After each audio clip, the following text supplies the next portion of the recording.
16۔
گزشتہ سبق میں اللہ پاک نے قیامت پر دو شاہد بیان فرمائے تھے،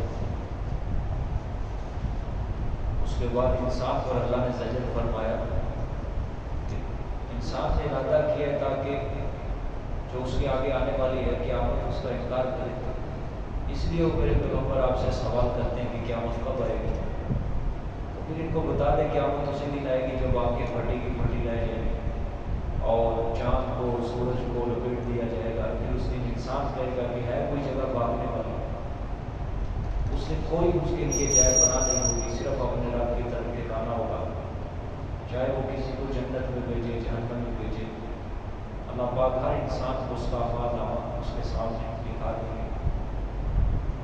اب جہاں سے آج کا سبق شروع ہو رہا ہے یہ آپ صلی اللہ علیہ وسلم سے خطاب ہوگا، ترجمہ دیکھیں، لا تحرک به لسانک لتعجل به،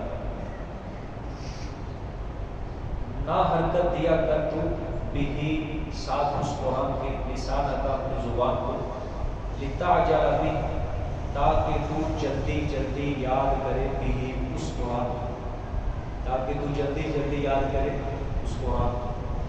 ان علینا جمعہ وقرآن، بے شک ہمارے ذمے ہے جمعہ اس کا جمع کرنا، یعنی قرآن کا جمع کرنا آپ کے دل میں آگے، وقرآن اور اس کو پڑھوانا آپ کی زبان سے، ٹھیک ہے۔ فَإِذَا قَرَأْنَاهُ فَاتَّبِعْ قُرْآنَهُ، بس جب کہ پڑھیں ہم اس قرآن کو، فَإِذَا قَرَأْنَاهُ بس جب کہ ہم پڑھیں اس قرآن کو، فَاتَّبِعْ قُرْآنَهُ بس آپ اتباع کریں قرآن، اس کے پڑھنے کی، آپ اتباع کریں اس کے پڑھنے کی مطلب کیا ہے؟ آپ نے توجہ سے سننا ہے، آپ نے نہیں میرے پیغمبر زبان کو حرکت دینی، آپ نے صرف توجہ سے سننا ہے، ٹھیک ہے؟ ثم علینا ثم ان علینا بیانا، پھر بے شک یہ ہمارے ذمے ہے اس کا بیان کروانا، ٹھیک ہے؟ باقی آپ کی زبان سے بعد میں نکلوانا یہ ہمارے ذمے ہے، ٹھیک ہے؟ آپ کا کام ہے کہ آپ نے جب جبرائیل آپ کو سنائے تو آپ نے خاموشی سے سننا ہے، آپ نے زبان کو حرکت نہیں دینی، یہ ہمارا کام ہے، ہم نے آپ کے دل میں جمع کرنا ہے اور آپ کی زبان سے ہم بیان کروائیں گے، یہ ہمارے ذمہ ہے، ٹھیک ہے؟ اچھا آگے، کلا بل تحبون العاجلہ، پکی بات ہے بلکہ تم محبت کرتے ہو العاجلہ دنیا سے، وتذرون الآخرہ، اور تم چھوڑتے ہو آخرت۔ اچھا جی، یہاں سے آپ ذرا غور کریں، یہ عجیب قرآن پاک کا یہاں پہ پہلی بار انداز آیا ہے کہ بالکل نہ آگے کوئی ربط ہے نہ پیچھے کوئی ربط ہے۔ کل کا سبق جنہوں نے سنا ہے، کل اللہ نے قرآن پاک میں جہاں کل کا سبق ختم ہوا وَلَوْ أَلْقَىٰ مَعَاذِيرَهُ، یہاں تک قیامت کا ذکر ہے، اور پیچھے اس سے سارا کس کا ذکر ہے؟ قیامت ہی قیامت کا ذکر ہے، ٹھیک ہے؟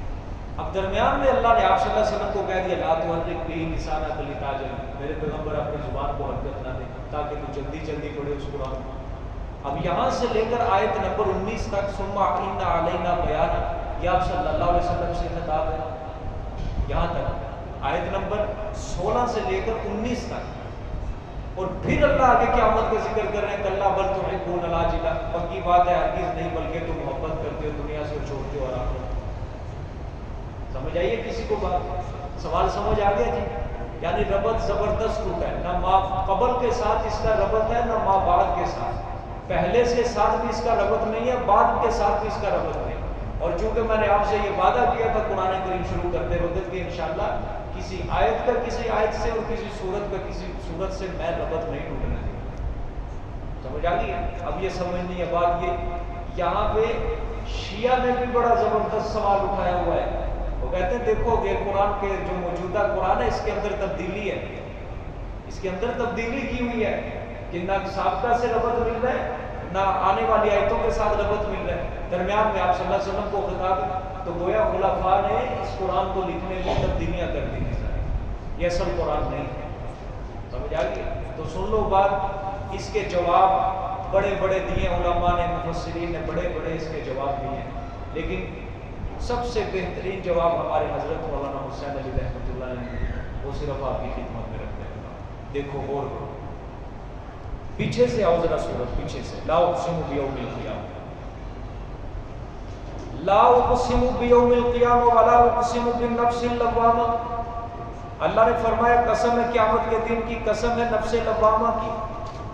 ایحسب الانسان ان لن نجمع عظامہ، آیا گمان کر لیا انسان نے کہ ہرگز نہیں جمع کریں گے ہم اس کی ہڈیوں کو؟ بلا قادرین علی ان نسوی بنانا، بلکہ ہم قادر ہیں، ہم ضرور انسان کی ہڈیوں کو کیا کریں گے؟ بولو، جمع کریں گے، جوڑیں گے، ضرور انسان کی ہڈیوں کو جمع کریں گے۔ ایک بات، اچھا آگے فرمایا بل یرید الانسان لیفجر امامہ یسأل ایان یوم القیامہ فاذا برق البصر وخسف القمر وجمع الشمس والقمر، اللہ نے فرمایا سورج اور چاند کو بھی کیا کر دیں گے؟ جمع کر دیں گے، سورج کو چاند کو بھی کیا کر دیں گے؟ بولو سارے، جمع کر دیں گے، ٹھیک ہے؟ آگے اللہ پاک نے فرمایا یقول الانسان یومئذ این المفر کلا لا وزر الی ربک یومئذ المستقر ینبأ الانسان یومئذ بما قدم واخر، اللہ نے فرمایا قیامت والے دن انسان کے جو اعمال منتشرہ ہوں گے، کہ جو انسان اپنے اعمال کر کے خود بھول چکا ہوگا لیکن ہم اس کے اعمال نامے بھی کیا کر دیں گے؟ جمع کر کے اس کے سامنے رکھ دیں گے۔ بات سمجھ آ گئی جی سب کو؟ اللہ نے فرمایا ہڈیوں کو بھی جمع کروں گا، ہڈیوں کو بھی کیا کروں گا؟ جمع کروں گا، سورج اور چاند کو بھی جمع کروں گا، اور انسان کے اعمال منتشرہ کو بھی کیا کروں گا؟ جمع کروں گا۔ اب ربط جوڑنے لگا ہوں میں، اللہ نے فرمایا میرے پیغمبر جو ذات اس بات پر قادر ہے کہ ہڈیاں، انسان زندہ ہوتا ہے اس کی روح قبض کر لی جاتی ہے، قبر میں چلا جاتا ہے، اس کے جسم پہ ریزہ ریزہ ہو کر خاک کے اندر مل جاتا ہے، پھر وہ لاکھوں سال بعد ہم دوبارہ اس کو قبر سے اٹھائیں گے اور اس کے ریزے ریزے اکٹھے کر کے ہم ہڈیاں بنا کے اس کو مکمل ایک انسان بنا دیں گے. جو ذات اس بات پر بھی قادر ہے کہ اس کی بکھرے ہوئے اجزاء کو اکٹھا کر کے اس کی ہڈیوں کو جمع کر دے, جو ذات اس بات پر بھی قادر ہے کہ سورج اور چاند کو بھی جمع کر دے, جو ذات اس بات پر بھی قادر ہے کہ انسان کے اعمال منتشرہ کو بھی جمع کر دے, تو میرے پیغمبر میں اس پر بھی قادر ہوں کہ آپ کے دل میں ہم قرآن کو بھی کیا کر دیں, جمع کر دیں. سمجھ آ گئی ہے کہ نہیں؟ ربط سمجھ آ گیا سب کو؟ ہاں, یہ پیچھے آیت کے ساتھ ربط مل چکا ہے. ٹھیک ہے, بڑے بڑے جواب دیے مفسرین نے. اگر میں آپ کے سامنے رکھتا تو میں 2 گھنٹے بھی لگا رہتا, آپ کے پلے ایک چیز نہیں پڑتی تھی. کوئی جواب ملتا ہی نہیں اس کے ساتھ. ٹھیک ہے, خطاب آپ صلی اللہ علیہ وسلم سے ہی ہے. سمجھ آ گئی ہے؟ خطاب کس سے ہے؟ آپ صلی اللہ علیہ وسلم سے ہے, تو ربط بالکل نہیں ٹوٹا. ٹھیک ہے, شان نزول اس کا سمجھ لیں. شروع میں جب وحی نازل ہوا کرتی تھی تو آپ صلی اللہ علیہ وسلم کے پاس جب جبرائیل آ کے کوئی ایک آیت 2 آیتیں سورت آ کے بتاتے, آپ صلی اللہ علیہ وسلم کو سناتے, تو آپ صلی اللہ علیہ وسلم کو بڑی شدت محسوس ہوتی تھی, ایک تکلف اٹھاتے تھے آپ صلی اللہ علیہ وسلم کہ زبان سے ساتھ ساتھ جبرائیل علیہ السلام کے ساتھ خود بھی پڑھنے لگ جاتے, خود بھی کیا کرنے لگ جاتے, پڑھنے لگ جاتے. تو اللہ نے آپ صلی اللہ علیہ وسلم کو فرمایا, میرے پیغمبر لا تحرک به لسانک لتعجل به, میرے پیغمبر آپ کو تکلف اٹھانے کی کوئی ضرورت نہیں, آپ کو تکلیف مشقت اٹھانے کی کوئی ضرورت نہیں. آپ زبان کو بالکل حرکت نہ دیں, آپ اس لیے زبان کو لاتے ہیں تاکہ آپ جلدی کریں. بڑا محبانہ خطاب کیا اللہ پاک نے کہ آپ کو نہیں تکلیف اٹھانے, قرآن ہمارا ہے, ہم نے اس کو پوری دنیا میں پھیلانا ہے. میرے پیغمبر بس ہمارے ذمے آپ کے دل کے اندر اس کو جمع کرنا بھی ہمارے ذمے ہے, اور اس کو آپ کی زبان سے نکلوانا بھی کیا ہے, ہمارے ذمے ہے. بس ہمارا جب جبریل آپ کو قرآن سنائے تو آپ کا کام ہے فتبع قرآن, آپ نے توجہ کے ساتھ قرآن کو کیا کرنا ہے, سننا ہے. اگلا کام جو ہے یاد کروانا, آپ کے دل میں جمع کرنا, وہ بھی کس کی ذمہ داری ہے, اللہ کی ذمہ داری. پھر آپ کی زبان سے نکلوانا, وہ بھی کس کی ذمہ داری ہے, اللہ ہی کی ذمہ داری ہے. آپ کو تکلف کرنے کی کوئی ضرورت نہیں. یہاں سے ایک مسئلہ اور نکالتا ہوں. دیکھو اللہ فرما رہے ہیں میرے پیغمبر, قرآن کی تلاوت ہو رہی ہو, آپ کو بھی اجازت نہیں ہے کس چیز کی, بولو بولو, آپ کو بھی اجازت نہیں ہے بولنے کی. کیا بولنے کی بات؟ کوئی دوسری کون سی؟ قرآن پڑھنے کی آپ کو بھی اجازت نہیں. معلوم ہوتا ہے جب قرآن کی تلاوت ہو رہی ہو تو پھر اس کو کیا کرنا چاہیے, کیسے سننا چاہیے, توجہ سے, خاموشی سے سننا چاہیے. اس لیے جب امام نماز کے اندر تلاوت کر رہا ہوتا ہے تو مقتدیوں کا کام یہ نہیں ہے کہ وہ بھی ساتھ ساتھ پڑھیں, ساتھ ساتھ دہرائیں امام کے, بلکہ مقتدیوں کا کام کیا ہے, خاموشی کے ساتھ امام کی تلاوت کو توجہ سے سنیں. سمجھ آ گئی جی بات؟ ہاں, ایک یہ بھی آیت ہے اور ایک سورۃ اعراف کے اندر بھی آیت ہے, فَإِذَا قُرِئَ الْقُرْآنُ فَاسْتَمِعُوا لَهُ, کہ جب قرآن پاک کی تلاوت ہو رہی ہو تو فَاسْتَمِعُوا لَهُ, اللہ نے مخلوق کو خطاب کیا ہے کہ توجہ کے ساتھ سنا کرو. فَاسْمَعُوا لَهُ نہیں کہا, بلکہ فَاسْتَمِعُوا لَهُ, غور سے کانوں کی کھڑکیاں کھول کے قرآن کی تلاوت کو سنا کرنا ہے. سمجھ آ رہی ہے کہ نہیں بات؟ اس لیے امام کے پیچھے مقتدیوں کا کام ہے کہ مقتدیوں کو امام کی تلاوت اور قرات کو کیا کرنا چاہیے, خاموشی سے سننا چاہیے. ہمارے نزدیک مقتدی کا امام کے پیچھے سورۃ فاتحہ پڑھنا اور سورت پڑھنا یہ مکروہ تحریمی, حرام کے قریب قریب ہے, بالکل جائز نہیں ہے مقتدی کو پڑھنا. سمجھ آ گئی جی؟ خاموشی کے ساتھ مقتدی سنیں. ہاں باقی جو رکوع کے اندر تسبیحات ہیں, سجدے کے اندر تسبیحات ہیں, اس کے علاوہ اتحیات پڑھنا, درود شریف پڑھنا اور سورت جو دعا پڑھی جاتی ہے وہ مقتدی کے لیے ہے, وہ پڑھیں. لیکن قرات فرض ہے. قرات کیا ہے, فرض ہے, اور فرض کے اندر مقتدی امام کے تابع ہوتا ہے. سجدہ کیا ہے, فرض ہے. رکوع کرنا فرض ہے. اسی طرح شروع والی جو تکبیر تحریمہ امام جو نماز شروع کرتے وقت کہتا ہے وہ بھی فرض ہے. قاعدہ اخیرہ فرض ہے. اس لیے فرضوں کے اندر مقتدی امام کی مطابقت کرے گا بس. مقتدی کے لیے یہ قرات کرنا بھی فرض ہے، اس لیے امام جو قرات کر رہا ہے مقتدی کے لیے وہی کافی ہے. بات سمجھ میں آ گئی؟ اپنا کام ہے صرف توجہ کے ساتھ اس کو سننا ہے. ٹھیک ہو گیا؟ تو یہ آیت بھی صاف کہتی ہے کہ جب قرآن کی تلاوت ہو رہی ہو میرے پیغمبر اس کو کیا کرنا ہے؟ خاموشی کے ساتھ. ٹھیک ہے. باقی آپ جتنی مرضی حدیثیں لے آئیں کہ اللہ کے رسول نے فرمایا لا صلاۃ الا بفاتحۃ الکتاب، کہ فاتحہ کے بغیر نماز نہیں ہوتی، فاتحہ کے بغیر نماز نہیں ہوتی. اصل بات یہ ہے کہ جو بندے حدیث کی رٹ لگاتے ہیں نا کہ حدیث کے اندر آیا، ایک حدیث کو پڑھ کے مسئلہ نہیں نکالا کرتے. ایک حدیث کو پڑھ کے مسئلہ نہیں نکالتے، بلکہ اس مسئلے کے تحت جتنی بھی آپ صلی اللہ علیہ وسلم کی حدیثیں سب کو اکٹھا کر کے پھر مسئلہ اصل نکالا جاتا ہے. سمجھے یہ کہ نہیں بات؟ قرآن تفسیر کا میدان آسان ہے، میں تمہیں کہہ رہا ہوں. قرآن کی تفسیر کا میدان آسان ہے، حدیث کا میدان اس سے مشکل ہے تھوڑا سا. یہاں تو ذالک الکتاب لا ریب فیہ سب کو پتہ ہے، لیکن احادیث جو ہے وہاں پہ یہ سند نہیں ہے. وہاں پہ راویوں کو بھی دیکھا جاتا ہے، راویوں کے حافظوں کو دیکھا جاتا ہے، راویوں کے حالات کو پڑھا جاتا ہے. آپ صلی اللہ علیہ وسلم کا پہلا عمل کیا تھا زندگی میں، آخر میں کیا عمل رہا، پھر صحابہ کو اس کے اوپر تعامل، یہ ساری چیزیں دیکھ کر پھر مسئلہ نکالا جاتا ہے. یہاں پہ لوگوں نے حدیث کو ایک عام سی چیز سمجھ لیا، بس حدیث پڑھ لی اور کہہ دیا جی نماز نہیں ہے، فاتحہ کے بغیر نماز نہیں. یہ دیکھو حدیث کے اندر ہے. تو حدیث کا میدان کیا ہے؟ مشکل ہوتا ہے. اس حدیث کے میدان میں عام بندے کا کام نہیں ہے اس کے اندر قدم رکھنا.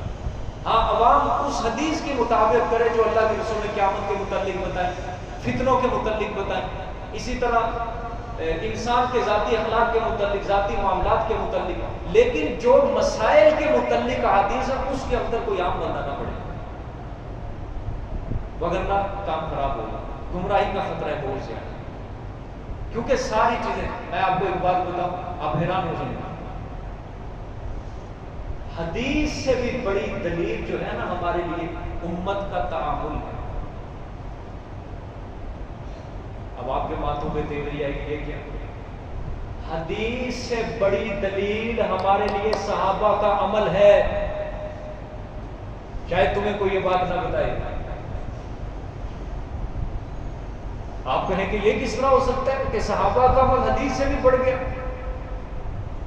اگر آپ کے ذہنوں میں یہ سوال ہے تو پھر میں آپ کے اوپر سوال لگاتا ہوں کہ سب سے پہلے حدیث سننے والے کون ہیں؟ تو اگر وہ عمل کریں گے تو ہمارے لیے دلیل بنا دیں. اگر آپ کہیں گے کہ نہیں حدیث دلیل ہے، صحابہ کا عمل دلیل نہیں، پھر اس کا مطلب صحابہ نے حدیث کے اوپر عمل نہیں کیا، یوں ہی خواہ مخواہ امت کو آگے نقل کر دی. اس لیے بات یاد کر لو، حدیث سے بڑی دلیل امت کا تعامل ہے. صحابہ کو دیکھا جائے گا کہ انہوں نے فقہی مسائل میں نماز کے متعلق، روزے کے متعلق، زکوٰۃ کے متعلق، حج کے متعلق انہوں نے کون سا مسلک اپنایا ہے، پھر اس کے مطابق ان کے راستے پر چلا جائے گا. جو بندہ کہے گا نہ صحابہ کا عمل میرے لیے دلیل نہیں بلکہ رسول کی حدیث، بس جو حدیث میرے سامنے میں تو اس کے اوپر عمل کروں گا، دیکھ لینا اس کا حال کیا ہوتا ہے. اس کا حال دیکھ لینا کیا ہوتا ہے. انشاءاللہ بہت جلد وہ گمراہی کے راستے کے اوپر چل پڑے. اپنے آپ کو مجدد کہلوائے گا، مجتہد کہلوائے گا، وہ کہے گا مجھ سے بڑا عالم بھی کوئی نہیں دنیا کے اندر. بات سمجھ آ گئی؟ اس لیے یہ بات یاد کر لو، فقہی مسائل کے اندر عام بندے کا کام نہیں ہے کہ وہ حدیثوں کو چھینے. ٹھیک ہو؟ میرا کام نہیں ہے یہ مسائل بیان کرنا. ہمارے کئی ایسے لوگ آتے ہیں، میرے پاس آتے سوال کرتے آگے کہ آپ رفع دین کیوں نہیں نماز کے اندر کرتے؟ ان کو میں نہیں کہتا کہ بابا بات سیدھی ہے، ہم خود رفع دین نہیں کرتے، جو کرنے والے ہم ان کو برا بھی نہیں کہتے. آپ کیوں برا کہتے ہو جو نہیں کرتے رفع دین؟ آپ کا کیا حق ہے؟ اگر آپ کہو گے کہ جو رفع دین نہیں کرتے برے ہیں، آپ فساد کا دروازہ کھول رہے ہیں. اب وہ ہمیں آگے سوال کرتے ہیں جی 400 حدیثیں ہیں رفع دین کرنے پر، 400 حدیثیں. آپ کے پاس تو 10 بھی نہیں ہے، تو واقعہ ٹھیک ہے، بڑی حدیثیں رفع دین کرنے نہ کرنے کی کم ہے، لیکن آپ کو پتہ ہے مسلک امام ابو حنیفہ رحمۃ اللہ علیہ یہ کس بنیاد کے اوپر کھڑا ہوا ہے؟ امام ابو حنیفہ رحمۃ اللہ علیہ نے جب بھی احادیث سے مسئلے نکالے ہیں تو امام نے کثرت احادیث کو نہیں دیکھا، بلکہ احادیث کی صحت کو دیکھا ہے۔ ٹھیک ہے آپ کی 400 حدیثیں رفع دین کرنے کے اوپر ہے، نہ کرنے کی کم ہے، تو نہ کرنے کی حدیث کا ذرا غور سے مطالعہ کرو، اور نہ کرنے کی اگر 10 حدیثیں ہی ہیں وہ صحیح ہے، اس کے راوی بالکل مضبوط ہے، اور جو کرنے کی حدیثیں ہیں ان کے اندر راوی مضبوط نہیں ہے، ان کے اندر پورا طریقہ نہیں بیان کیا جاتا۔ پھر میں نے اس کو کہا کہ آپ ایک حدیث لے کے آئیں ہمارے پاس کہ آپ صلی اللہ علیہ وسلم میں رکوع جاتے ہوئے، رکوع اٹھتے ہوئے، اور تیسری رکعت میں رکوع سے جا اٹھتے ہوئے، اور چوتھی رکعت میں، تیسری رکعت میں رکوع سے اٹھتے ہوئے، سجدے سے اٹھتے ہوئے آپ صلی اللہ علیہ وسلم نے رفع دین کیا۔ پوری حدیث، پورا عمل آپ کسی ایک حدیث کے اندر دکھاؤ ہمیں صحیح، انشاءاللہ قیامت کی صبح تک نہیں دکھا سکتے، ہمیں پورا عمل دکھاؤ، پورا عمل۔ کیا آپ صلی اللہ علیہ وسلم نے آپ کا موقف صحابہ، آپ صلی اللہ علیہ وسلم نے نماز میں یہاں رفع دین کیا، جو آپ کا عمل ہے ایک حدیث کے اندر ہمیں دکھاؤ، صرف ایک حدیث کے اندر، یہ نہیں کہ ایک وہاں سے حدیث پکڑی، ایک وہاں سے پکڑی، ایک وہاں سے پکڑی۔ رکوع سے جاتے ہوئے رفع دین ایک حدیث سے ثابت کیا جا رہا ہے، رکوع سے اٹھتے ہوئے دوسری سے ثابت کیا جا رہا ہے، پھر جب تیسری رکعت کے لیے کھڑے ہوتے ہیں وہ لہذا رفع دین لہذا حدیث سے کیا جا رہا ہے۔ اس طرح نہیں نکلتے مسائل۔ ہاں ہمارا جو عمل ہے الحمدللہ ایک حدیث سے ثابت ہے، وہ صحیح حدیث ہے، حضرت عبداللہ ابن مسعود رضی اللہ عنہ۔ خیر میں آپ ساتھ بخوبی واقف ہے، میں ان مسائل کے اندر نہیں پڑھتا، لیکن کام خراب وہاں شروع ہوتا ہے کہ جب کوئی دوسرا انسان فتوے بازی کرتا ہے کہ آپ کی نماز جو ہے رفع دین کے بغیر قبول نہیں ہوگی۔ آپ کو کس نے حق دیا ہے کہ آپ کی ہماری نماز رفع دین کے بغیر قبول نہیں ہو رہی؟ اگر تم اتنے زیادہ حدیث کے اہل ہو تو پھر ہمیں کوئی حدیث میں دکھاؤ کہ جس میں آپ صلی اللہ علیہ وسلم نے فرمایا ہو کہ جو بندہ نماز میں رفع دین نہیں کرتا اس کی نماز قبول نہیں۔ لاؤ حدیث ہمارے پاس۔ اگر اتنا ہی تمہیں حدیث کا شوق ہے تو یہ بھی بات ہمیں حدیث سے ثابت کر کے دو، تو لہٰذا فتوے نہ لگا۔ جو کر رہا ہے اس کو اپنی جگہ کر، جو نہیں کر رہا اس کو اپنی جگہ کر، پڑھنے دو۔ سمجھ آ گیا؟ امام احمد بن حنبل اور امام شافعی رحمۃ اللہ علیہ رفع دین کے قائل ہیں، امام ابو حنیفہ رحمۃ اللہ علیہ رفع دین کے قائل ہیں، ان کے پاس اپنے دلائل ہیں، امام شافعی کے پاس اپنے دلائل ہیں، امام احمد بھی کرتے سارے حدیث سے ہیں، سب کا مسلک بنیاد کے اوپر کھڑا ہے، لیکن فتویٰ انہوں نے بھی ایک دوسرے کے اوپر نہیں لگایا۔ اتنے بڑے بڑے خیر القرون کے زمانے کے یہ امام ہیں، لیکن انہوں نے ایک دوسرے کے اوپر فتویٰ نہیں لگایا کہ تیری نماز قبول نہیں، تیری نماز قبول نہیں، اور یہ 14ویں صدی کے اندر ایک دوسرے کے اوپر فتویٰ لگ رہا ہے تیری نماز قبول نہیں، تیری نماز۔ یہ فساد ہے امت کے اندر، ان مسائل کے اندر بالکل نہیں پڑھنا چاہیے۔ جو اصل کام ہے اس کی طرف توجہ دو۔ اسلام مغلوب ہو رہا ہے اور کفر منہ کھڑا کر رہا ہے اپنا، یہودی، عیسائی، غیر مسلم مسلمان کو بحیثیت مسلمان دیکھ رہا ہے، آج اس کو نقصان پہنچانے پہ تلا ہوا ہے۔ وہ نہیں دیکھتا رفع دین کون کر رہا ہے، رفع دین کون نہیں کر رہا، وہ نہیں دیکھتے۔ ان مسائل میں نہ پڑھو، آپس میں فساد بازی مت کرو، نہ امت کا اتحاد توڑو۔ اس طرح کافر جو ہے، دشمن جو ہے وہ فائدہ اٹھا رہا ہے، ضرورت ہی نہیں، نقصان ہوتا ہے، بہت زیادہ نقصان ہوا ہے امت کو اس چیز کا یقین۔ فلانے کے پیچھے نماز نہیں، فلانے کے پیچھے نماز نہیں، فلانے کے پیچھے نماز نہیں۔ ہمارے کئی سال پہلے کی بات ہے، ادھر ہی درس پڑھتا تھا، اس نے جا کے کس سے فتویٰ لیا، میں مدرسے کا نام بھی نہیں لیتا، کہ فلانی مسجد جو ہے جی وہ ان کے پیچھے نماز پڑھنی جائز ہے، اس مسجد کے مطلب نماز پڑھنی جائز ہے، ان کے پاس درس قرآن پڑھنا جائز ہے۔ میں نے کہا بیوقوف، تیرا مفتی کا فتویٰ میرے درس کا کیا مقابلہ کر سکتا ہے؟ اس مدرسے کے 10 مفتی لے کیا اور میرے درس کے اندر بٹھا، انشاءاللہ حیران نہ کر دو تو پھر کیا۔ تیرے مفتی کے فتوے صرف تیرے مدرسے کی چار دیواری تک ہیں. جس نے فتویٰ لینے کے لیے گیا اس سے پوچھ کبھی اللہ کی توحید کا مسئلہ اپنے ممبر پہ بیان کیا؟ کبھی تو نے حق مسئلہ اپنے ممبر کے اوپر بیان کیا؟ تمہارے دل کے اندر تو یہی خوف ہوتا ہے کہ فلانا ناراض ہو جائے گا، فلانا ناراض ہو جائے گا، صفیں کم ہو جائیں گی. لیکن الحمدللہ ہم نے یہ کبھی الحمدللہ دل میں فکر نہیں کی. اللہ کا شکر ہے، کلاس بھی بھری ہوئی ہے، مسجد بھی بھری ہوتی ہے، جمعے والے دن بھی مسجد بھری ہوتی ہے. اور الحمدللہ اس جمعے تو پتہ چلا اوپر والا سارا پورشن بھرا ہوا تھا. مسجد کھڑی ہے وہاں پہ. لیکن جو اس سے ٹکرائے گا، جو اس کے بارے میں غلط بیانی کرے گا، اللہ پاک اس کو نہیں رہنے دے. نہ جانے کتنی دعائیں ہیں، مضبوط دعائیں ہیں الحمدللہ اس مسجد کے لیے. اور جو درس قرآن پڑھ رہے ہیں ان کے لیے مضبوط اللہ کا شکر دعائیں ہیں نیک بندوں. جو اپنے دل میں ذرہ برابر کمی کھوٹ رکھے گا، اللہ پاک اس کو کہے گا آپ سائڈ پہ چلے جائیں، کوئی ضرورت نہیں. لیکن جو اخلاص لے کے، دل کا اخلاص لے کے بیٹھے گا، انشاءاللہ یہاں سے ہیرے جواہرات سے اپنی جھولی کو بھر کے نکل جائے گا انشاءاللہ. یہ نہ دیکھا کرو، میں آپ سے بھی کہتا ہوں، یہ کبھی نہ دیکھا کرو کہ مسجد میں صفیں کتنی ہیں نمازی میں. یہ ہمارا معیار غلط ہو چکا ہے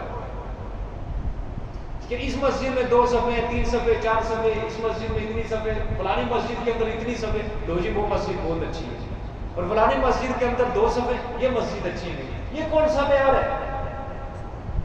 اور یہ دیکھو کام کس اللہ کے گھر میں اچھا ہو رہا ہے، مسئلہ کس اللہ کے گھر کے اندر اچھا بیان کیا جا رہا ہے. جاؤ جتنے مرضی جمعے پڑھ لینا، آپ کو ممبر کے اوپر مولوی صاحب یہ سنائے گا کہ ایک جمعہ پڑھو گے، دوسرے جمعے تک درمیان کے ہفتے کے سارے گناہ معاف ہو جائیں گے.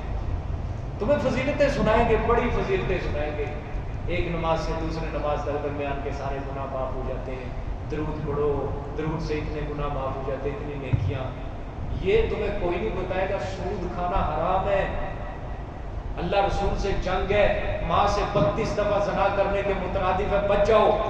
رشوت حرام ہے، جھوٹ بولنا حرام ہے، ناپ تول میں کمی حرام ہے، شرک کرنا حرام ہے. امر بالمعروف سب بتائیں گے، نہی عن المنکر جو ہے وہ نہیں بتائے گا کوئی بھی. وہاں سے کام خراب ہوتا ہے. الحمدللہ ہم نے اس چیز کی حفاظت کی ہے. جو زبان پہ آیا، قرآن نے جو کہا، ہم الحمدللہ بیان کرتے کہ کوئی قوم کسی قسم کا ہم نے نہیں کیا. کچھ ہوا ہے؟ 8 سال ہو گئے، 9واں سال چل رہا ہے میرے خیال سے. کچھ ہوا ہے؟ کچھ نہیں ہوا. اللہ رزق بھی دے رہا ہے، اور عزت والا رزق دے رہا ہے الحمدللہ. کوئی پریشانی، کوئی مصیبت کبھی آپ نے ہمارے چہرے میں دیکھی ہو کبھی؟ اللہ شکر الحمدللہ، اللہ کا شکر ہے. وگرنہ کوئی انسان مصیبتوں سے پاک نہیں ہے اس دور میں. لیکن الحمدللہ ہمارے چہرے پہ آپ کبھی مصیبت کے آثار نہیں دیکھو گے، پریشانی کے آثار نہیں دیکھو گے. یہ صرف اور صرف اللہ کے قرآن کی برکت ہے بس. کہ اللہ نے ذہن دنیا کے اندر لگایا ہی نہیں ہے، ہر وقت ذہن کے اندر یہی کتاب چل رہی ہے. بس فرصت ہی نہیں ہے اس کتاب سے کہ دنیا کے کاموں کو ہم سوچتے پھریں کہ فلانا کب آئے گا، روٹی کب ملے گی، فلانی چیز کب ملے گی، پانی کب ملے گا. ہر چیز آگے آ رہی ہے. اس کتاب سے فرصت نہیں ہے. اللہ تعالیٰ نے مخلوق کی خدمت میں لگا دیا.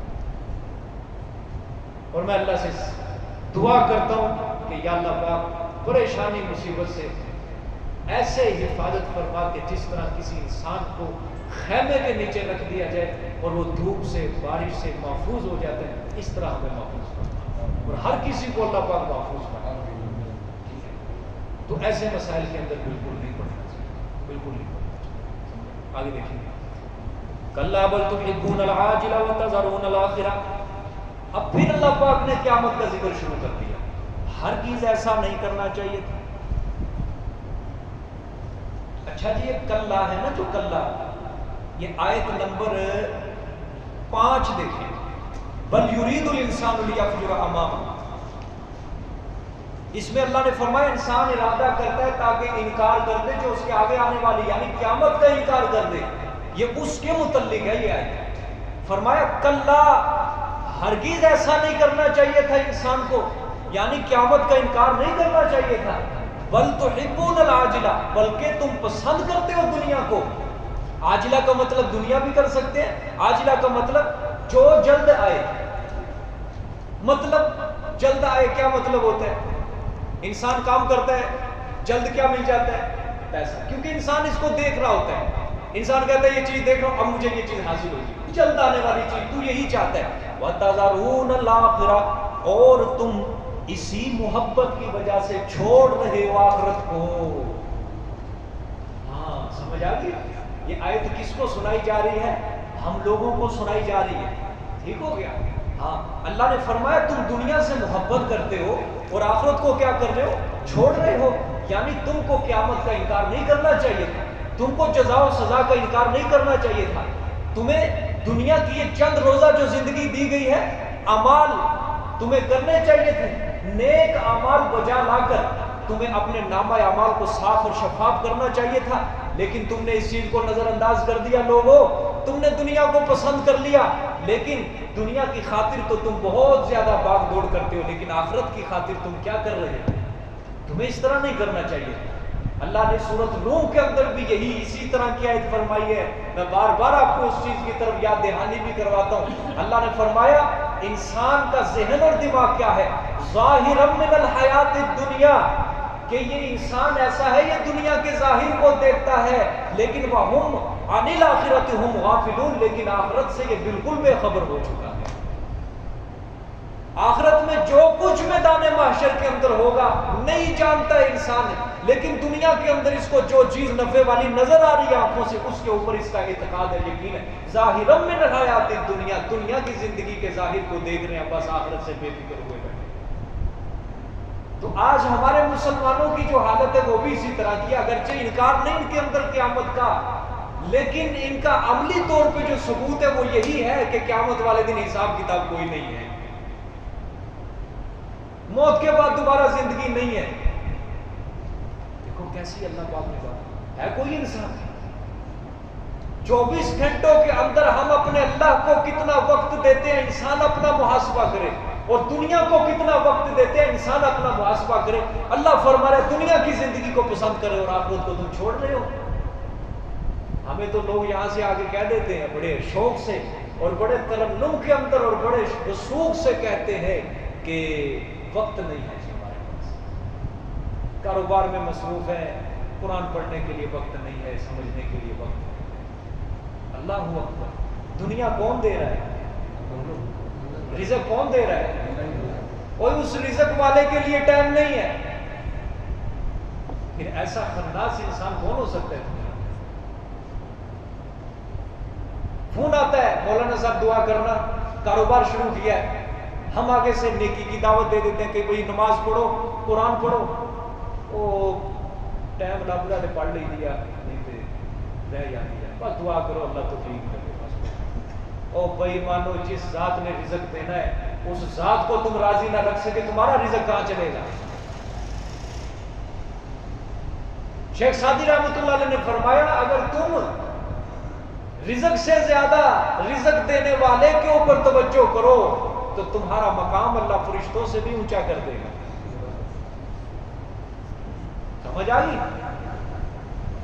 تو آج ایک شہر چھوڑ کے کوئی دوسرے شہر چلا جاتا ہے، کیا ہے جی تجارت کرنے کی غرض سے گیا ہوں. پوچھو کیوں شہر چھوڑا؟ تجارت کرنے کی غرض سے. نماز کدھر ہے، قرآن کدھر ہے؟ وہ نہیں ہے اس کے پاس. رزق اللہ نے دینا ہے، رزق اللہ نے دینا ہے، اور اللہ کوئی ناراض کیے بیٹھے ہیں.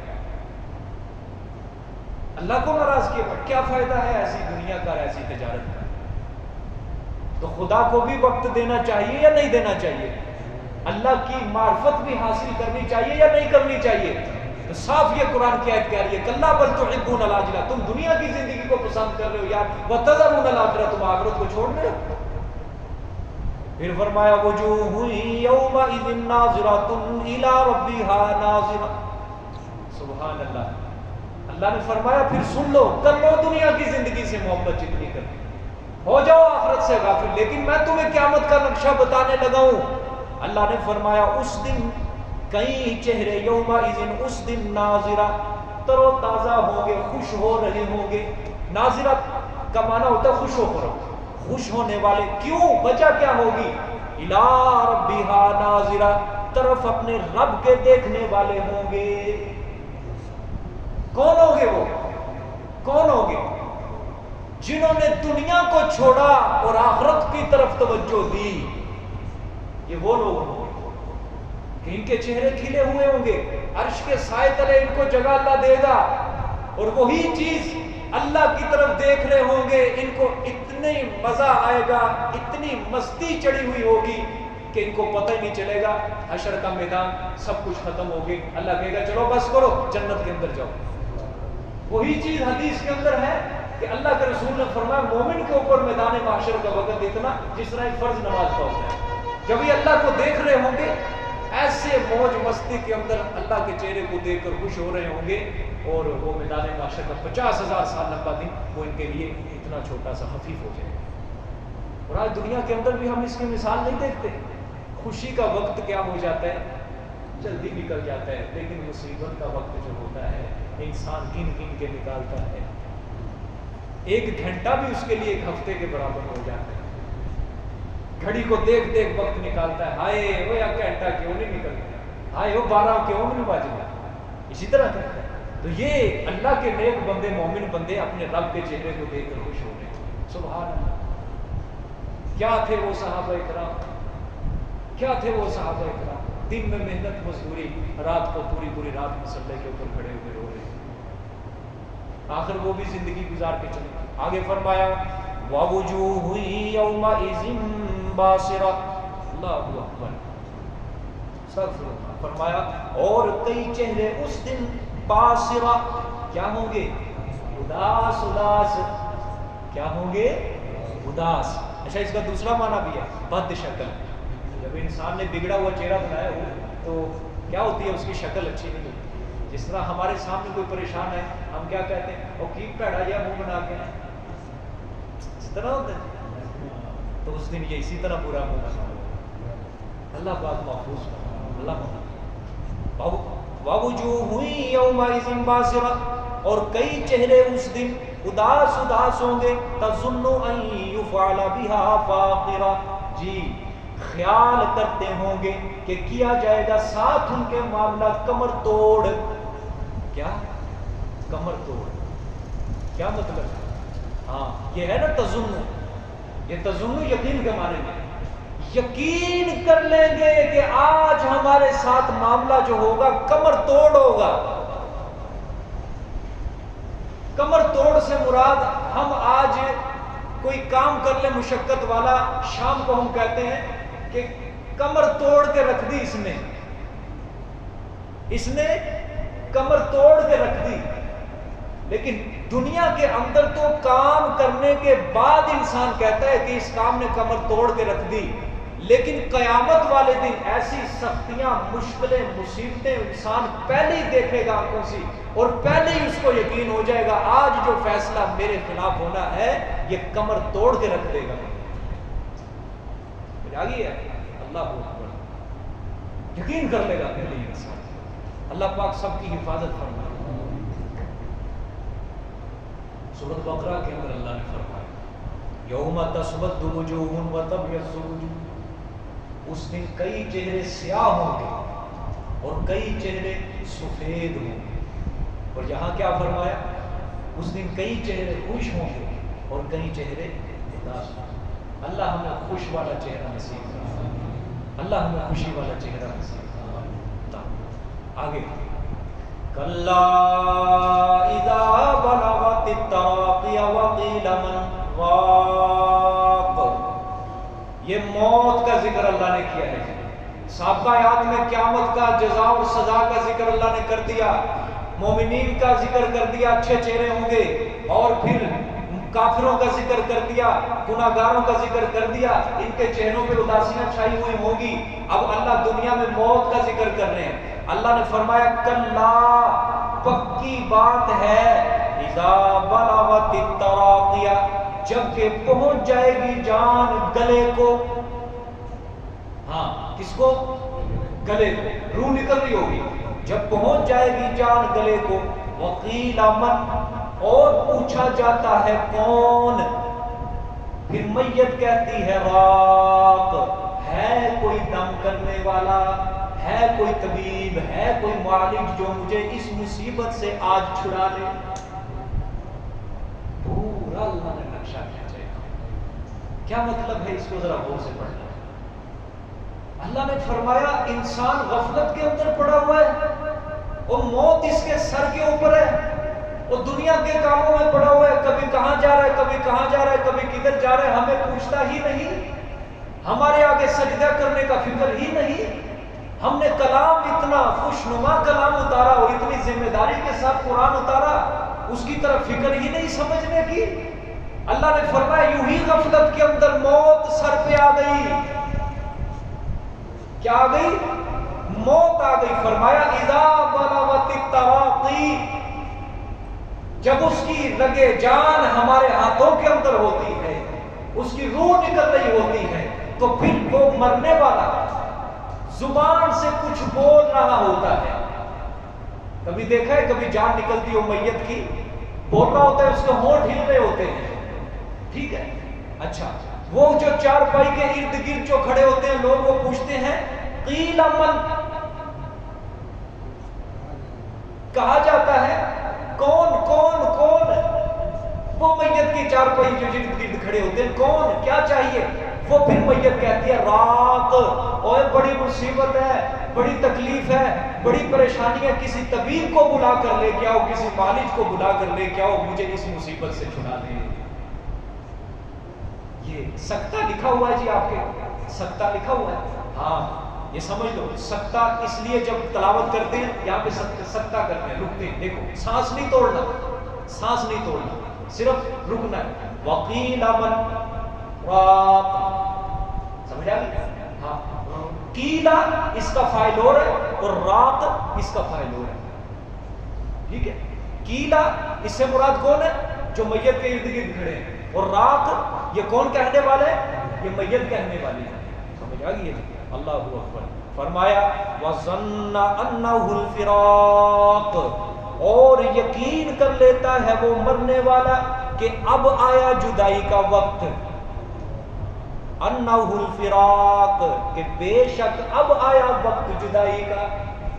کہاں گئی خوشیاں, اس کی غمیاں کہاں گئی, دولت کہاں گیا, پیسہ کہاں گئی, تجوری, سب کچھ بھول گیا. اب اس کو یقین آیا کہ ہاں اب میرا جدائی کا وقت, اب ماں کو چھوڑنے کا وقت, اب باپ کو چھوڑنے کا وقت, اب بہن بھائیوں, عزیزوں, قریب رشتہ داروں, دوست احباب کو چھوڑنے کا وقت آ گیا. اب دنیا میں رہنے کا اور وقت نہیں ہے بالکل. اب مجھے موت سے کوئی چھڑا نہیں سکتا. یقین کر لیتا ہے وہ بھی, اللہ اس کو یقین کروا دیتا ہے کہ بابا بس اب نہیں تجھے کوئی بھی بچا سکتا. وَظَنَّ أَنَّهُ الْفِرَاقُ, یقین کر لیتا ہے کہ بے شک اب آیا جدائی کا وقت. وَالْتَفَّتِ السَّاقُ بِالسَّاقِ, اور لپٹ گئی پنڈلی ساق پنڈلی کے. مرتا ہے نا انسان, جب مر گیا وارث کیا کرتے ہیں, رسی پکڑ کے اس کی پنڈلی کو باندھ دیتے ہیں. ایک مطلب تو اس کا یہ ہے. یا دوسرا مطلب, جب اس کی جان نکل رہی ہوتی ہے تو پنڈلیاں آپس میں ایک دوسرے کے اوپر رگڑتا ہے. یا تیسرا مطلب کہ ایک پنڈلی دوسری کے اوپر چڑھی ہوتی ہے, وہ جدا کرنے کی کوشش کرتا ہے لیکن وہ جدا نہیں کر سکتا, اسی کے ساتھ چمڑی رہتی ہے پنڈلی. تین مطلب بہت ہیں. ٹھیک ہے, آگے اِلَىٰ رَبِّكَ يَوْمَئِذٍ الْمَسَاقُ, طرف تیرے رب کے اس دن ہے مساق. کیا ہے جی لکھا ہوا ترجمہ؟ ہاں چلنا. ٹھیک ہو گیا, تمہارے رب کی طرف کیا ہے؟ اس دن جانا. بس اس کو یقین ہو جاتا ہے کہ اب نہیں دنیا کے اندر. جی بھائی, کسی کو پتہ ہے کہ کسی کی موت کون سے سال اور کس سن میں اور کس وقت میں آنی ہے؟ جب پتہ ہی نہیں ہے تو پھر قرآن کو اپنے دل میں سمانے کے لیے, اس کو سمجھنے کے لیے وقت دینا چاہیے یا نہیں دینا چاہیے؟ پیسہ بچا لے گا انسان کو, دولت بچا لے گی؟ نہیں بچائے گی. کوئی دنیا کا بڑے سے بڑا بادشاہ آ جائے, اللہ کے سامنے سفارش کر دے, مولا اس کو چھوٹ دے دے, اور اللہ اس کی سفارش قبول کر لیں گے؟ نہیں کریں گے. اللہ بھی قرآن میں کہتے ہیں فَلَوْلَا إِذَا بَلَغَتِ الْحُلْقُومَ, سورۃ واقعہ.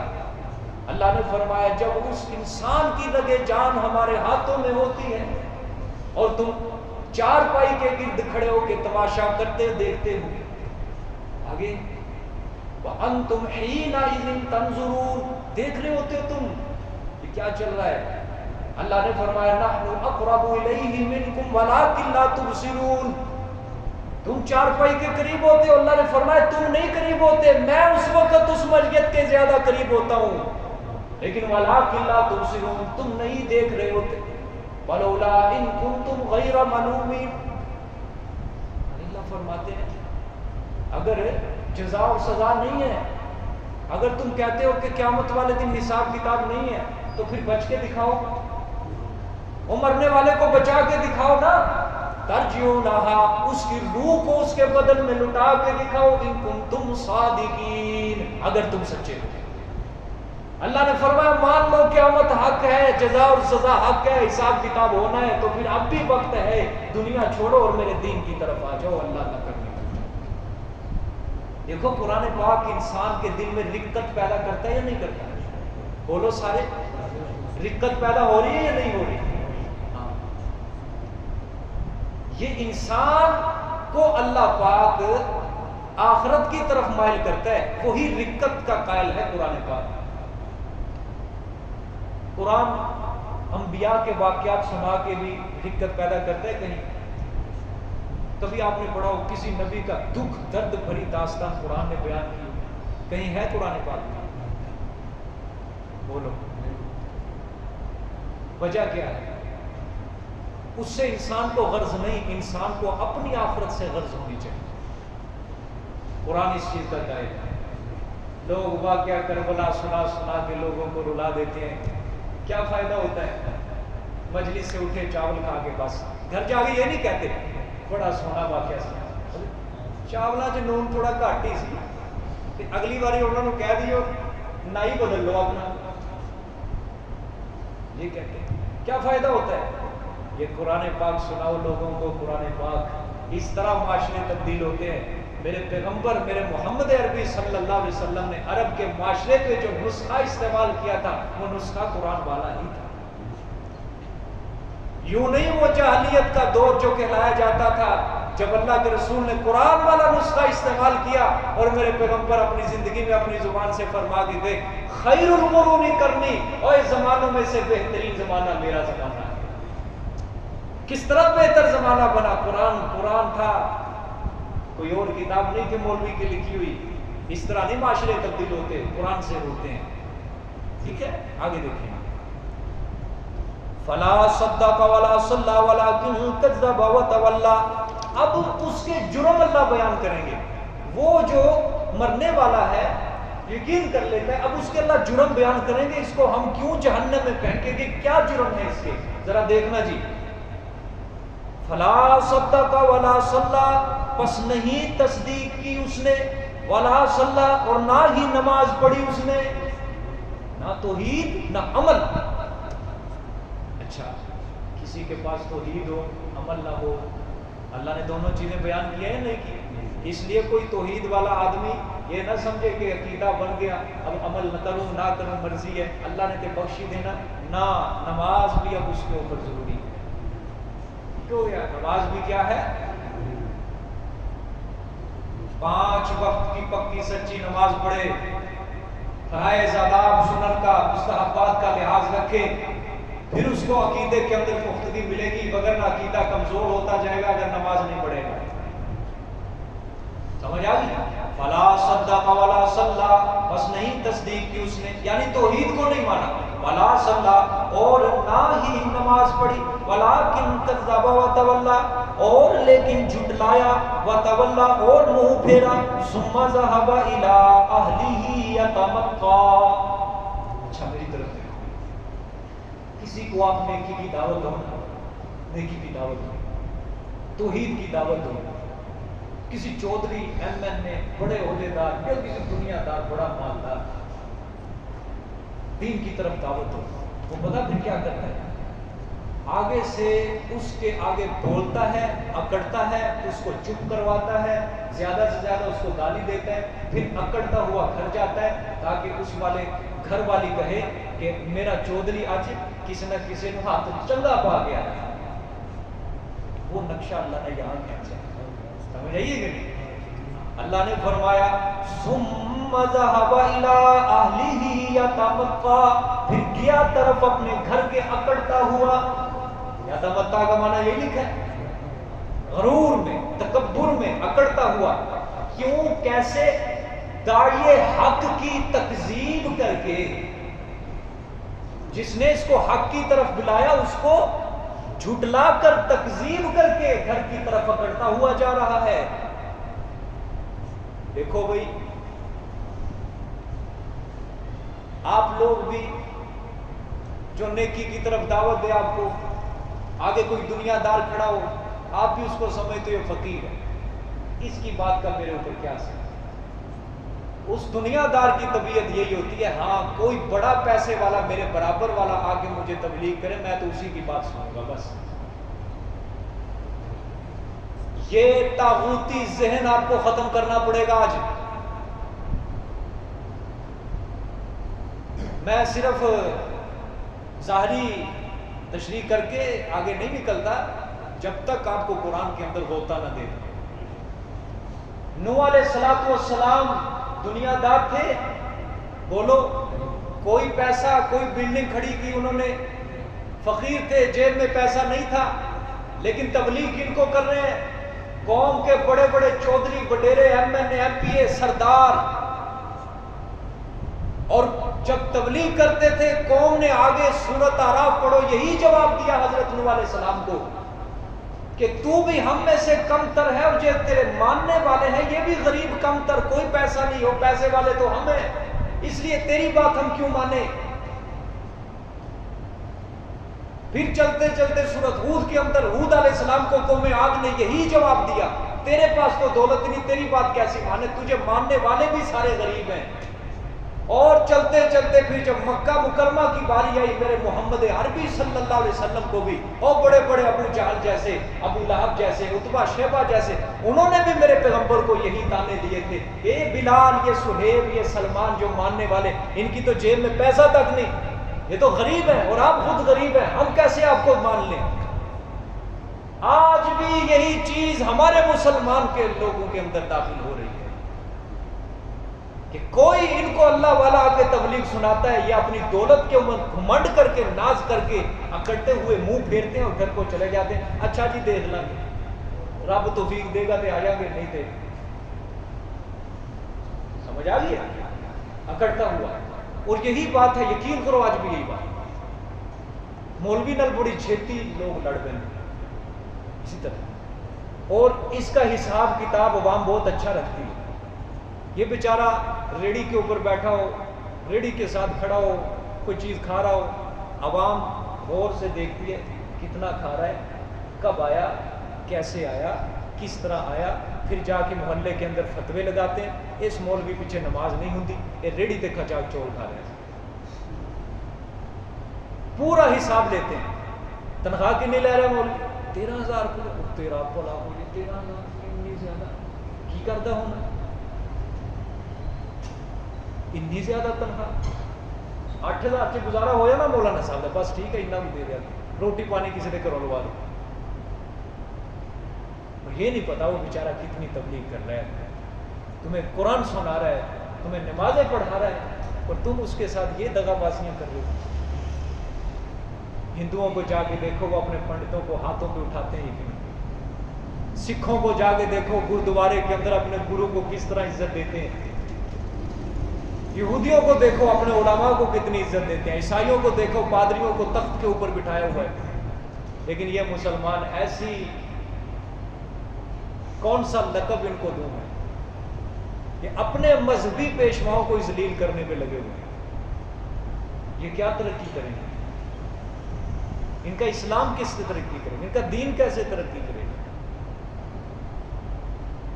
دوستی کو وہ قریب کرتے ہیں، لیکن جو سیدھی بات بتاتا ہے اس کو وہ چل چل کام کرو.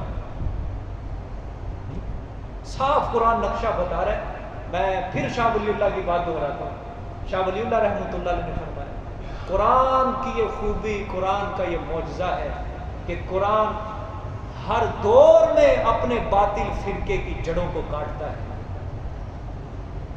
صاف آج بھی قرآن ثم ذهب الى اهله يتمطى، پیچھے دیکھو، وَلَٰكِن كَذَّبَ وَتَوَلَّىٰ، جھٹلایا، منہ پھیرتا ہے۔ جب کوئی داعی حق اس کو توحید کی طرف دعوت دیتا ہے، کوئی نیکی کی طرف دعوت دیتا ہے، کوئی نماز کی طرف دعوت دیتا ہے، وہ کیا کرتا ہے؟ ثم ذهب الى اهله يتمتع، گھر میں داخل ہوتا ہے اور گھر جا کے کہتا ہے لڑکی آیا ہوں۔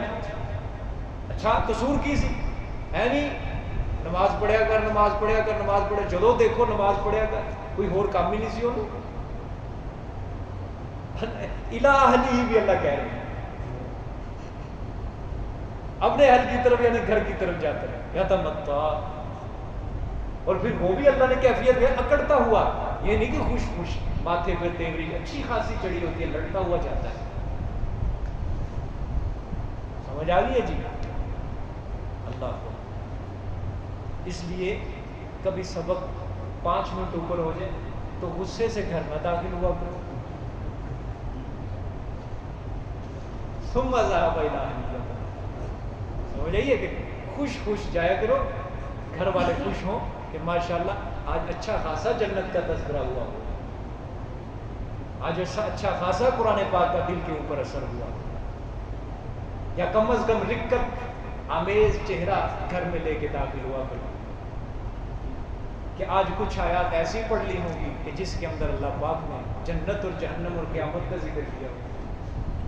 سمجھ آ گئی؟ ایسا چہرہ، اس سے بڑا چہرہ، تیسرا کام کیا؟ اولا لک فاولا ثم اولا لک فاولا۔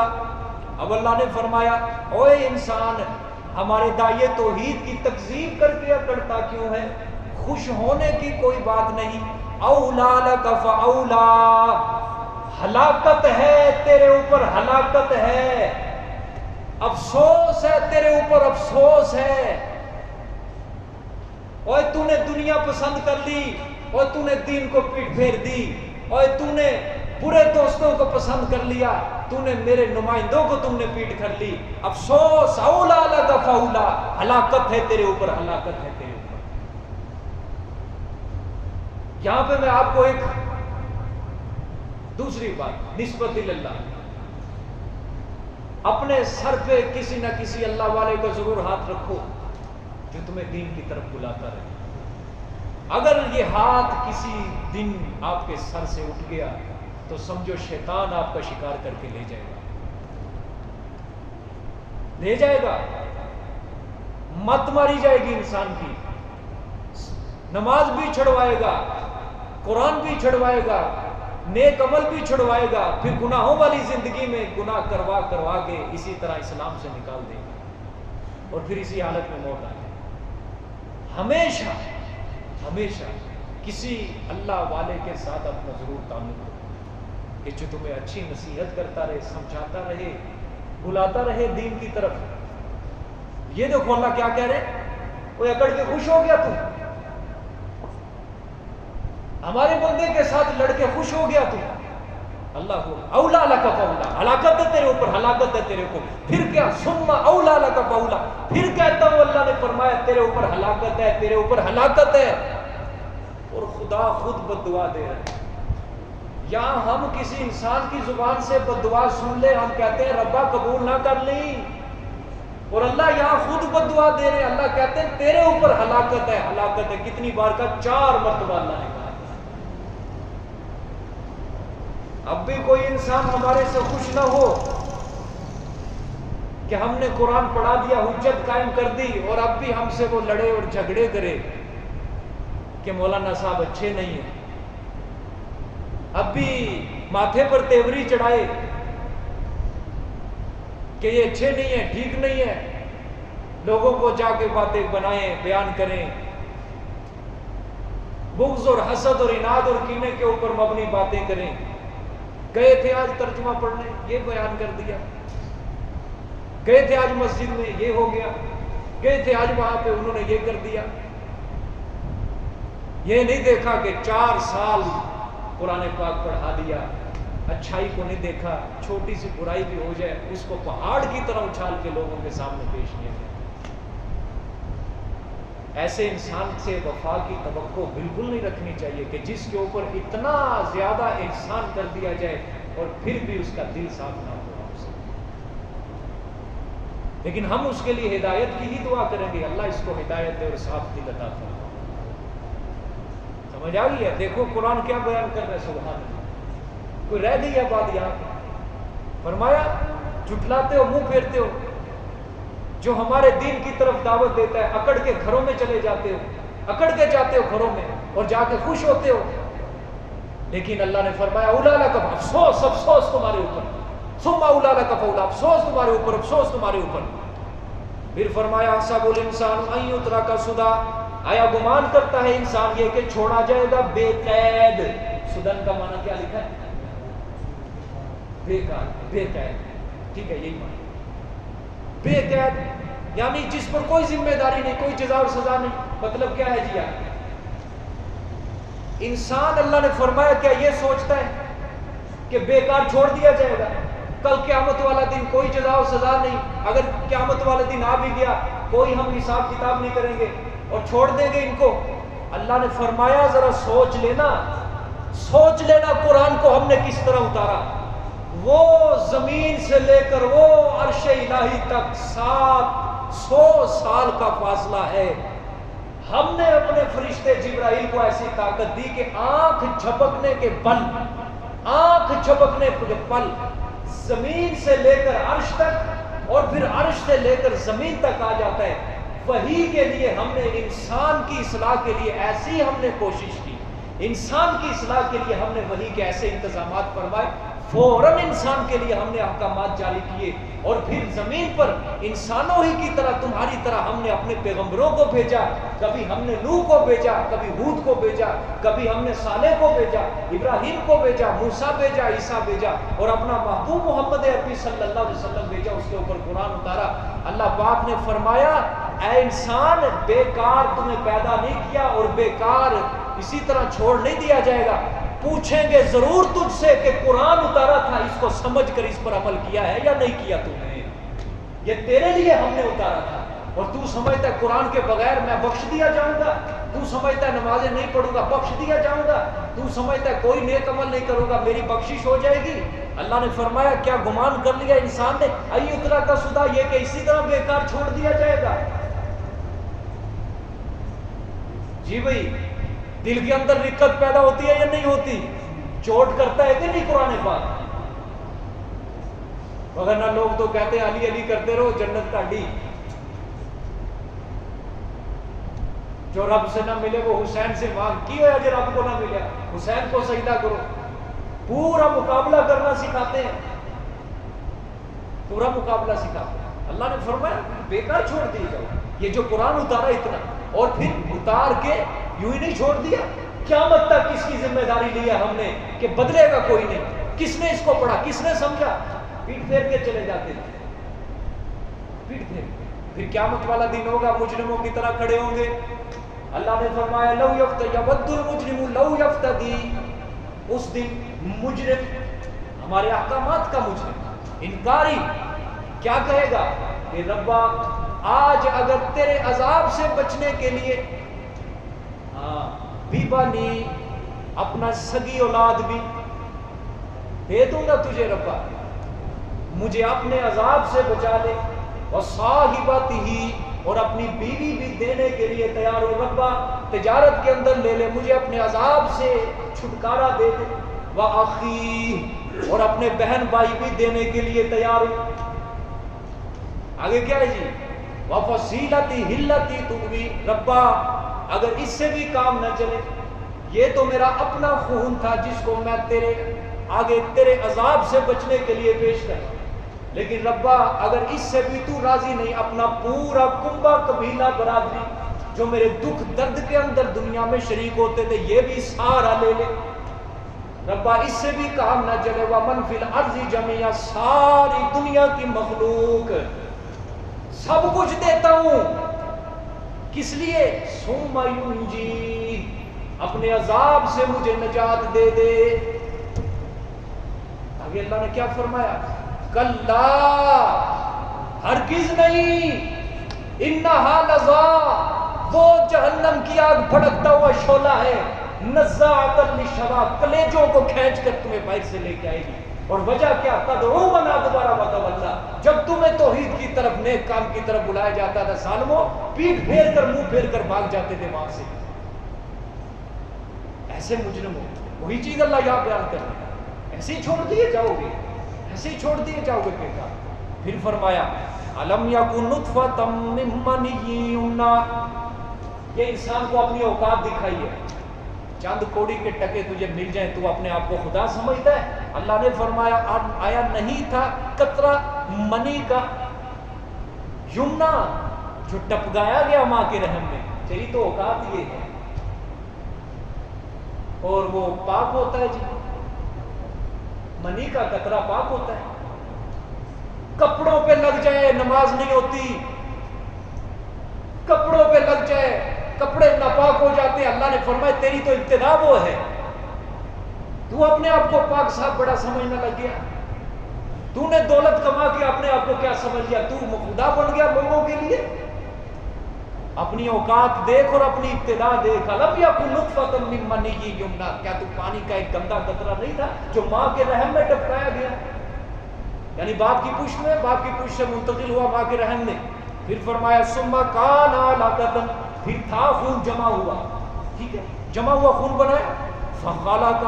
پس بنایا انسان کو. فخلق کا معنی بنایا انسان کو اللہ نے. اور پھر صرف بنایا ہی نہیں، فسوا. درست بنایا، درست بنایا. جہاں آنکھوں کی جگہ بد سجتی تھی وہاں آنکھیں لگائیں، جہاں ناک کی جگہ سجدی تھی وہاں ناک لگایا، جہاں زبان کی جگہ سجدی تھی وہاں زبان، جہاں کانوں کی جگہ سجدی تھی وہاں کان لگا دیے. ٹھیک ہے. فجعل منہ الزوجین الذکر والانثی. پھر کیا اس سے جوڑا الذکر نر والانثی اور مادہ. سبحان اللہ. ایک قطرے سے اللہ کیا کیا بناتے جا رہے ہیں. اللہ اپنی قدرت دکھا رہے ہیں اور یہ قیامت کے ثبوت پر عقلی دلیل ہے. اللہ نے فرمایا انسان دوبارہ اٹھنے کا انکار کر رہا ہے، قیامت کا انکار کر رہا ہے، جزا اور سزا کا انکار کر رہا ہے. اللہ نے فرمایا پریشان نہ ہو، تجھے میں دلیل دیتا ہوں. اللہ نے فرمایا یہی کہتا ہے نا ہڈیاں بوسیدہ ہوگی دوبارہ کس طرح اللہ اٹھائے گا. اللہ نے فرمایا پہلی پیدائش پہ غور کر. او پانی کا گندا قطرہ تھا، اس قطرے کو تیرے باپ ماں کے رحم کے اندر پہنچایا، پھر اس کا جمع ہوا خون بنایا، پھر انسان بنایا، پھر ہم نے درست بنایا، پھر اسی قطرے سے ہم نے نر اور مادہ جوڑے جوڑے بیٹا بنایا اور بیٹی بنائی. اللہ نے فرمایا جو ذات اتنی حالتوں کے اندر گزار کے انسان کو بنا سکتا ہے تو پھر کیا الیس ذالک بقادر علی ان یحیی الموتى. دوبارہ مردوں کو زندہ نہیں کر سکتا کیا اللہ وہ؟ یہاں پہ سارے یہ پڑھ لو. ہاں بلا پڑھو سارے. بلا وانا علی ذالک من الشاہدین. پھر پڑھ لو بلا وانا علی ذالک من الشاہدین. بلا وانا علی ذالک من الشاہدین. کیوں نہیں میں انسان اس چیز کی گواہی دیتا ہوں کہ اللہ دوبارہ مردوں کو اٹھانے پر قادر ہے. یہ رسول اللہ صلی اللہ علیہ وسلم نے فرمایا کہ جو سورۃ قیامہ کی یہ آیت پڑھے علیہ ذالک بقادر علی ان یحیی الموتى تو اس کو چاہیے کہ یہ لفظ پڑھ لے بلا وانا علی ذالک من الشاہدین. کیوں نہیں اللہ تو مردوں کو اٹھانے پر قادر ہے، میں اس چیز کے اوپر گواہ دیتا ہوں. میں گواہی دینے والی ہوں. ٹھیک ہے. الیس ذالک آیا نہیں ہے. ہاں دیکھیں ترجمہ. آیا نہیں ہے یہ ذات پاک قدرت رکھنے والی علی اس بات پر ان یحیی الموتى یہ کہ وہ زندہ کرے گا مردوں. جزاک اللہ. الحمدللہ رب العالمین والعاقبۃ للمتقین والصلاۃ والسلام علی سیدنا